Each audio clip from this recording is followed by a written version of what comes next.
In this lesson, we shall convert a Riemann sum to a definite integral, and we solve for problem 17. If L equals the limit as n approaches infinity of n over 1 minus n omega, in brackets, times n minus n omega squared, plus n over 2 minus n omega, 2 minus n omega squared, plus dot dot dot, plus n over n minus n minus n omega squared, close bracket. Then find the value of pi over the square root of 3L, where omega is a non-real cube root of unity. Right, so if obviously we understand that omega is a non-real cube root of unity, and we need to solve this problem. So where do we start? We note that now, if we have this particular summation, right, the limit as n approaches infinity of the summation from k to n of f of x sub k delta x, this is actually equal to the definite integral from a to b of f of x dx. Let's speak in detail about this method of conversion, converting a definite integral into a Riemann sum and vice versa. Right, so definition for 41.1 focuses on what we need to know. Given a function f of x defined on a closed interval ab, the definite integral of f of x from a to b is the number denoted as the integral from a to b, which is the definite integral from a to b of f of x dx. Read the integral of a to b of f of x dx, and that defined as the integral from a to b of f of x dx, and this equals the limit as n approaches infinity of the summation from k equals 1 to n of f of x sub k delta x, provided the limit exists where for any n delta x is b minus a over n, and x sub k is a plus k delta x. If the limit does not exist, then we say the definite integral does not exist. Okay, so we solve the problem. Right, to solve this particular problem, the couple of things we need to take note of, it is the fact that omega is a non-real cube root of unity, and if this is the case, then we know that 1 plus omega squared is actually always equal to 0, and this has particular implications. What actually are the implications that we have? Right, this implies that we can write 1 as a minus omega squared. So 1 is equal to minus omega and minus omega squared. So that when we have 1 minus n omega multiplied by 1 minus n omega squared, multiplying these is 1 minus n omega squared minus n omega plus n squared omega cubed. This is 1 plus, right, 1 plus n, and we have minus omega squared plus. Now, omega cubed is just because we're dealing with the cube roots of unity, so omega cubed is 1, and this gives us exactly n squared. So that we have 1 plus. Now, minus omega squared is 1. So that this is actually n plus n squared. So now we have 2 minus n omega. 2 minus n omega squared. So that in the end, 4 minus 2n omega squared minus 2n omega plus omega squared cubed, which is 4. And we pull out the common factor. The common factor we pull out is 2n. And if you pull out 2n as a common factor, then you're going to have minus omega squared plus n squared, because the omega squared is a 1. So that now minus omega squared is 1. 4 plus twice n plus n squared. Right, so that's what we're able to achieve. So that we have this particular result here for the following. So whenever we have this here, right, it is actually exactly the same as this. But also whenever we have this here, It is exactly the same as this here. So that now you have the following. N minus N omega. N minus N omega squared. Right, so this is actually N squared. Right, N by N is N squared minus N squared omega squared minus N squared omega plus N squared omega cubed. So now, right, so we have N minus omega squared. Right, and then we have omega cubed is 1, and this is actually exactly plus N squared. The minus omega squared is a 1. So this is actually exactly N squared. And now this also we factored out N squared here. So that it is actually exactly N squared plus N squared. And this becomes exactly 3N squared. So this gives us exactly 3N squared for the last expression. So in other words, whenever we have the denominator, this one here, it is exactly the same as 3N squared, like so. Now, let us continue with our exploration. So it means that whenever we have the sum, it is actually exactly as the sum as n approaches infinity of the following. So it's actually n over.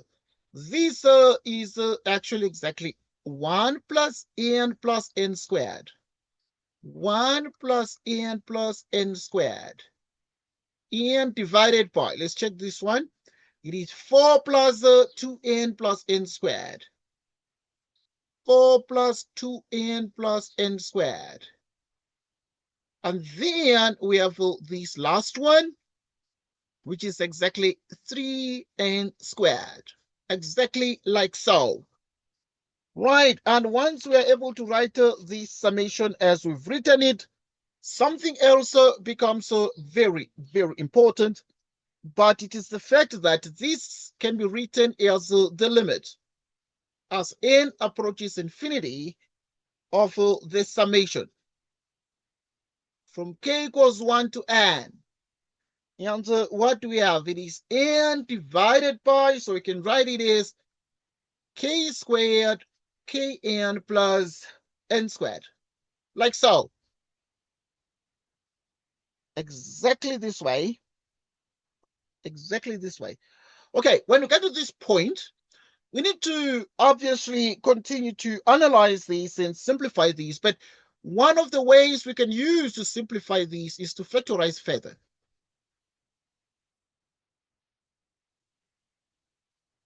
Right, so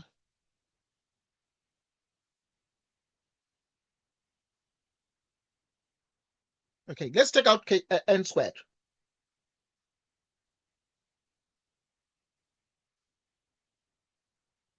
So now, okay, so you have this. So now you have the following. And then now you have this one here. So you can be able to write these as 1 divided by k over n squared, k over n plus 1, and it is the n over n squared is just 1 over n. Exactly like so. Right, and this brings us to the result we stated earlier. So now we need to actually write these in the appropriate manner. And to be able to write these in the appropriate manner, we need to remember a couple of things. So what should we remember? We need to remember that at this point, whenever we have the integral from a to b, because first let us write the summation that we've got. Right, so the summation that we've got,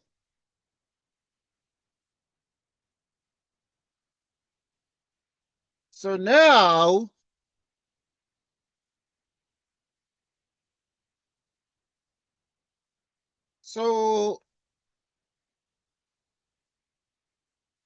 you have k over n. So you have k over n plus 1. So we have 1 over n. Okay.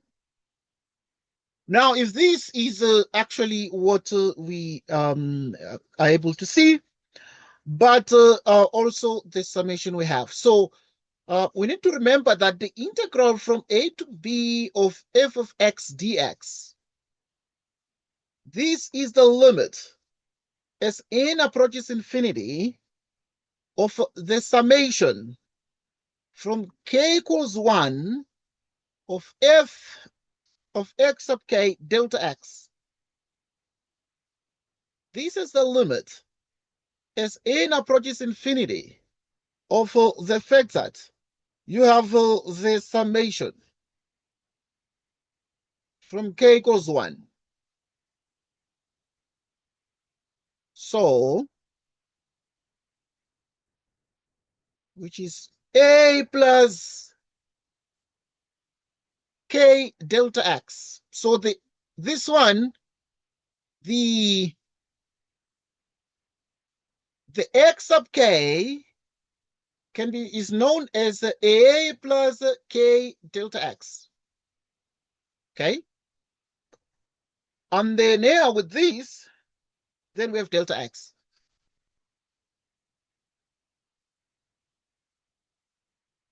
Right. Okay. This means that at this point, from this summation, we have our x sub k. And our x sub k is clearly what we are able to see. Our x sub k is the argument of this, which is exactly the same as k over n.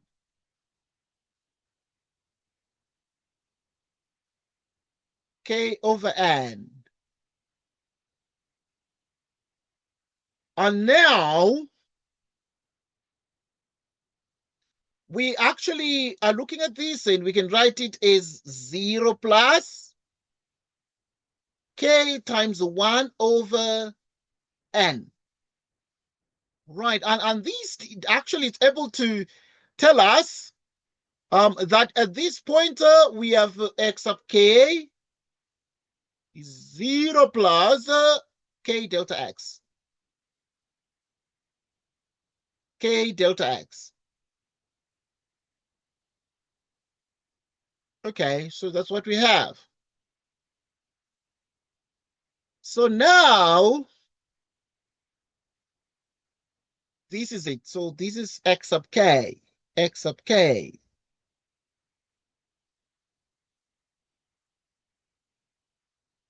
So if this is x sub k, you'd have the following.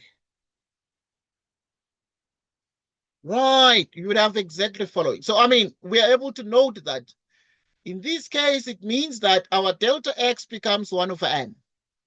Our delta x becomes exactly 1 over n. And if this is the case, and we call x sub k, and if we put this one, you put an a here. You put an a. That would mean that our a is 0. Right, that would mean that our a is 0. And our delta x is this. Moreover, we need to remember that our delta x, which is actually 1 over n, is b minus a over n. Okay, so we are, in this case, therefore, it's going to be 1 minus 0 over n. Right.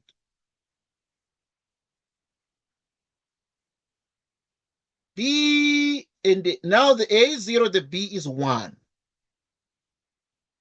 Right, so now this is the comparison we have. So in other words, this particular expression here becomes our f of x sub k. Right, this is our f of x sub k. Meaning that our f of x is 1 over x squared plus x plus 1. Meaning that at this point, we need to determine the integral from a to b of f of x dx. And this is 0 to 1. The f of x is what? Is x squared plus x plus 1. So it is x squared plus x plus 1. So that in the end, we have 0 to 1.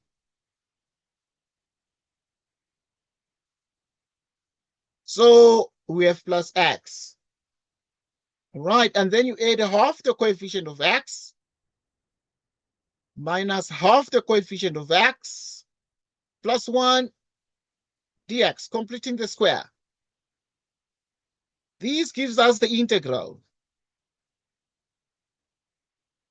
So x plus 1 half.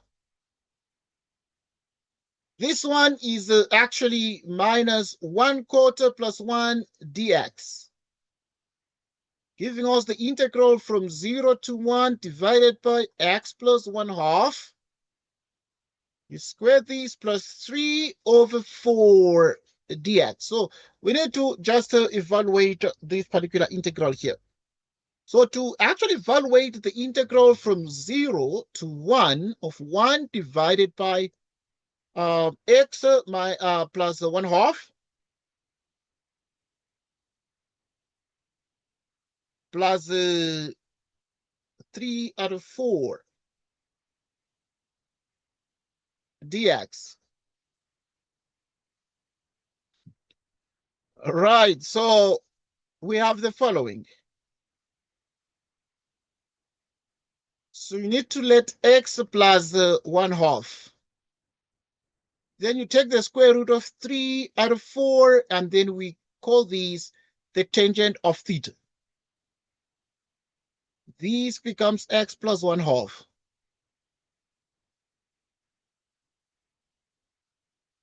The tangent of theta.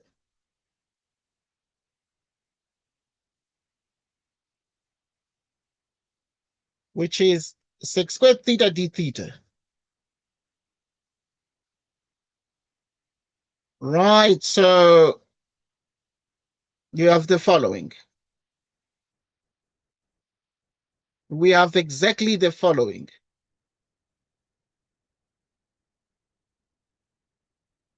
So now we have x and theta, 0 to 1. If x is 0, gonna come here. When x is 0, you're gonna put here. So we have 1 half equals the square root of 3 out of 2 tan theta. And this means that 1 over the square root of 3 is equal to tan theta. Right, and this means that theta is equal to what exactly? Right, so theta is exactly the same as pi over 6 radians. So we're going to put pi over 6 here. Also, when x is 1, which means that when you put x equal to 1 there, x plus 1 half, the square root of 3 out of 2, tan theta. 3 over 2, the square root of 3 out of 2, tan theta. So you divide. And if you divide, this means that the square root of 3 is equal to tan theta. And at this point, this means that our theta is pi over 3. Pi over 3. So we continue. We continue. So now we have the following. We have exactly the following to do. So in other words, whenever we have the integral from 0 to 1 of x plus 1/2, x plus 1/2 squared, and then you have what? 3/4.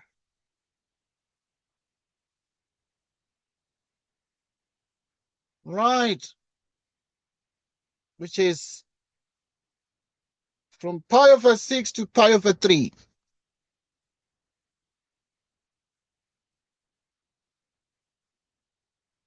So, which is the square root of 3 out of 2.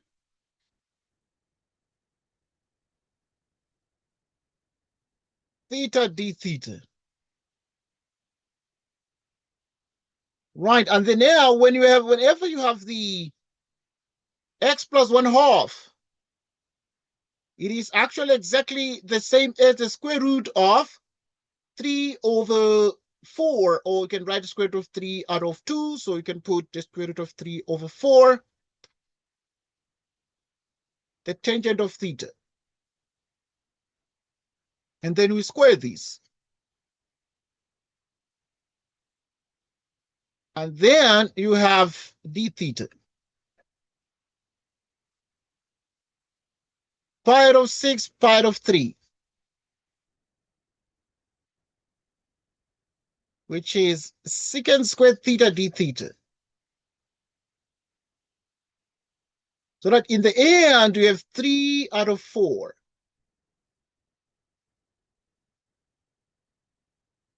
Like this. You have exactly that.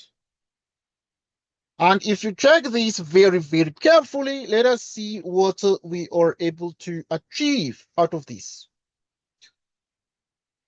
Let's see what we can achieve out of this. Right, so this becomes exactly the following. The integral of the following. The integral of the following. So you have the integral from pi/6 to pi/3. You have this. And if you have this, you have 3 out of 2. Square root of 3 out of 2. And you multiply that by 4/3.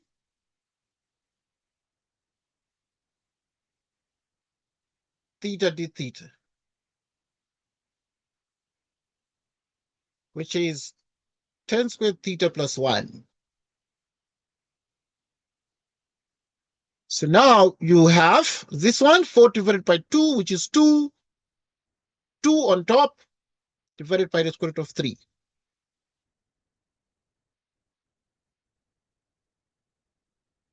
Which is pi/6, pi/3. So now the 10 squared over that. So you have the sec squared theta divided by the sec squared theta. And then you have d theta, which is 2 divided by the square root of 3. The integral of pi out of 6, pi out of 3.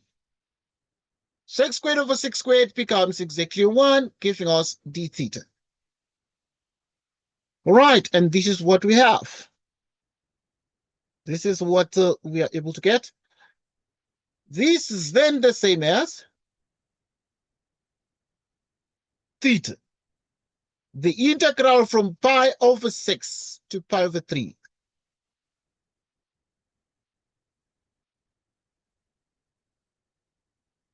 So that you have this.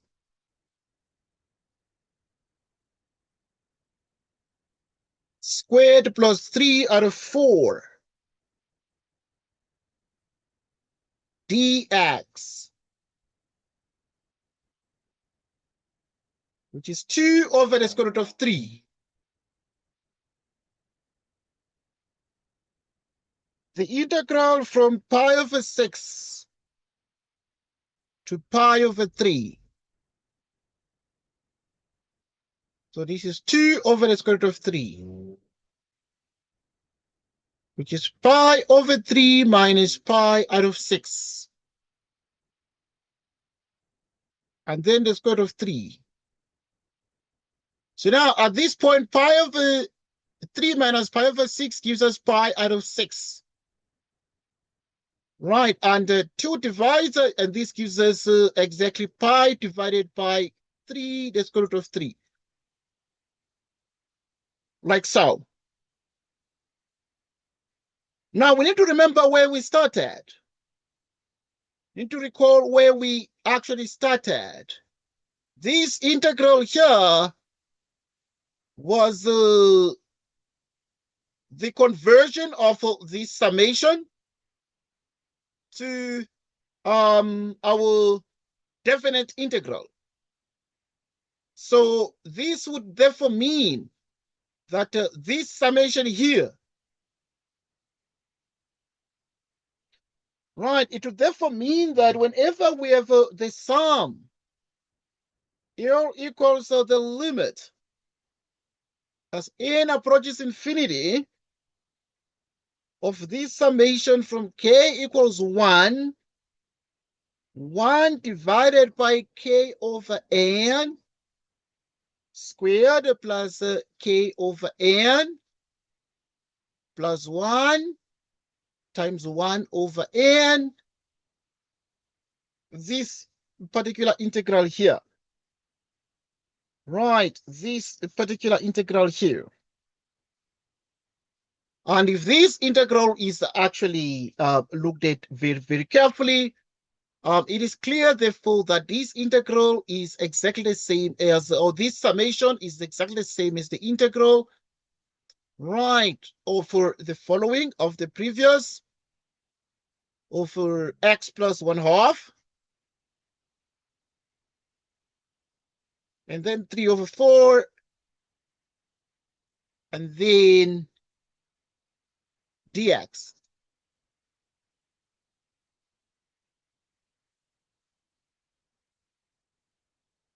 Right, dx. Okay.